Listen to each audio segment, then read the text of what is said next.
তবে আজকের রাতটা মনে হয় এই গ্রামেই আমার পার করতে হবে, কিন্তু আল্লাহ চাইলে আমি কালকেই আমার গন্তব্যস্থানে পৌঁছাতে পারবো ইনশাআল্লাহ। এই শেষ বিকেলেই একটি নিরিবিলি স্থানে উটটিকে বেঁধে রেখে যদি আশ্রয় নিতে পারতাম, তাহলে কাল খুব ভোরেই ঘুম থেকে উঠে আমি রওনা দিতে পারতাম। আচ্ছা, এখানটা তো বেশ নিরিবিলিই রয়েছে।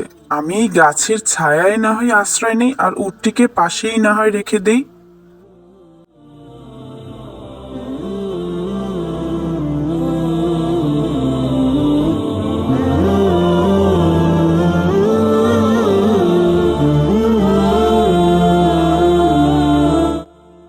ইয়া আল্লাহ, এ আমার কি সর্বনাশ হলো! আমার উটটি কোথায় চলে গেল? নাকি কেউ নিয়ে গেল? ইয়া আল্লাহ, এ তুমি আমায় কি পরীক্ষায় ফেললে? না, আমি আমার আল্লাহকে ভুলে যেতে পারি না। তিনি যদি চান তাহলে আমি আমার উটকে অবশ্যই ফিরে পাবো। হে আল্লাহ, আমি আমার সাধ্যমতো চেষ্টা করছি। তুমি যদি চাও তাহলে অবশ্যই আমি আমার উটকে ফিরে পেতে পারি। এখন সবই তোমার হাতে। আমি শুধুমাত্র তোমারই ভরসায় রয়েছি।